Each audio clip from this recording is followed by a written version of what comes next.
అగ్రిగోల్డ్ ఆస్తుల జప్తు ప్రక్రియ ఇంకా కొనసాగుతోంది. డైరెక్టర్లు వారి రక్త సంబంధీకులే కాకుండా వారి బంధువుల పేరిట కొనుగోలు చేసిన ఆస్తులపైన సిఐడి నిఘా పెట్టింది. కృష్ణా జిల్లా పోరంకి, పెనమలూరు, ఈదలలో దాదాపు 6.55 ఎకరాల భూమిని ఎల్లా జయలక్ష్మి పేరిట ఉన్నట్టు గుర్తించి జప్తునకు హోంశాఖ ఉత్తర్వులు ఇచ్చింది. అగ్రిగోల్డ్ కంపెనీలకు జాయింట్ ఎండీగా ఉన్న హేమసుందర వరప్రసాద్కు అత్తగారే ఎల్లా జయలక్ష్మి. కర్ణాటకలోని అనేకల్ తాలూకాలోని సర్జాపూర్ హోబ్లీలో ముత్తనల్లూరు అమ్మనికేరి గ్రామంలో 3.32 ఎకరాల భూమి కూడా ఎన్ మమత పేరున ఉన్నట్టు గుర్తించారు.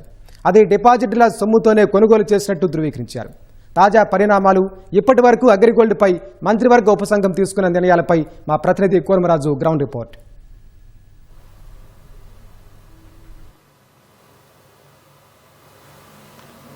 వెంకటేష్, ధన్యవాదాలు. రాష్ట్రంలోని పెను సంచలనం సృష్టించింది. దేశవ్యాప్తంగాను దాదాపు 8 రాష్ట్రాల్లోని అగ్రిగోల్డ్ కార్యకలాపాలు విస్తరించి 32 లక్షలకు పైగా చందాదారులు, డిపాజిట్దారులు ఉన్నారు.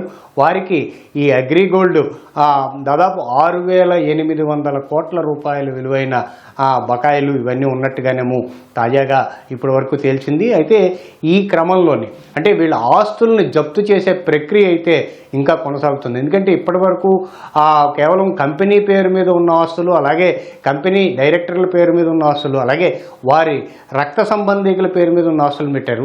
ఇప్పుడు ఏంటంటే వారి బంధువుల పేర్ల మీద ఉన్న ఆస్తులను కూడాను ఈ డబ్బులతోటే, అంటే ఈ చందాదారుల డబ్బులతోటే కొనుగోలు చేశారనేసేమో సిఐడి గుర్తించింది. దీనికి సంబంధించి ఈ ఆస్తుల వేట ప్రక్రియ అయితే ఇంకా కొనసాగుతుంది. తాజాగా ఇవాళ రాష్ట్ర ప్రభుత్వం హోంశాఖ ఒక ప్రత్యేకమైన ఉత్తర్వు ఇవ్వడం జరిగింది. అందులో కృష్ణా జిల్లాలో 6.55 ఎకరాలు, అలాగే బెంగళూరు నగరంలోని బెంగళూరు శివారులోని అనేకల్ తాలూకాలోని 3.22 ఎకరాలు ఈ రెండు కూడాను ఈ ఎవరైతే ఇందులో నిందితులుగా ఉన్నారో వారి ఒక ఆయన భార్య పేరున, అలాగే ఇంకొక ఆయన అత్తగారి పేరున ఈ ఆస్తులు ఉన్నట్లుగానేమో గుర్తించడం జరిగింది. వీటిని కూడాను జప్తు చేయాలనేసేమో రాష్ట్ర ప్రభుత్వం సిఐడికి ఆదేశాలు ఇచ్చింది.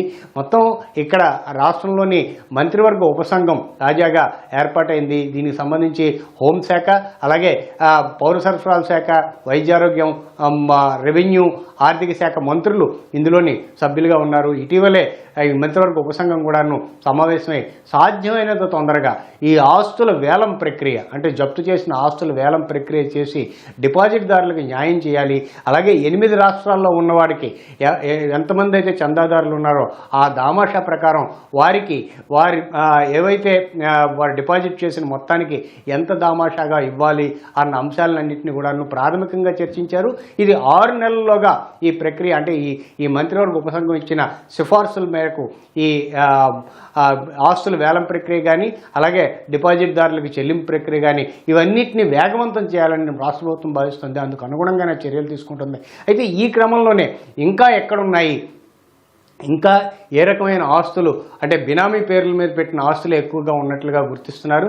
ఆ ఆస్తులు ఇంకా ఎవరి పేరు మీద ఉన్నాయి, వాటన్నిటిని కూడా గుర్తించే ప్రక్రియ ఇంకా కొనసాగుతుందనేసేమో స్పష్టం చేస్తుంది. వీటిని అటాచ్ చేయడానికి, ప్రధానంగా ఇందులో అటాచ్ చేయడం ద్వారా డిపాజిట్దారులకి ఒక రక్షణ మరింతగా కల్పించడానికి న్యాయస్థానం ఇచ్చిన ఉత్తర్వుల ప్రకారం ఈ రక్షణ కొనసాగించేందుకు, అలాగే ఈ ఆస్తులను వేలం వేయడానికి అనువుగా వీటన్నిటిని సిద్ధం చేయడం, ఇవన్నీ కూడా రాష్ట్ర ప్రభుత్వం ప్రత్యేకంగా చర్యలు చేపడుతోంది.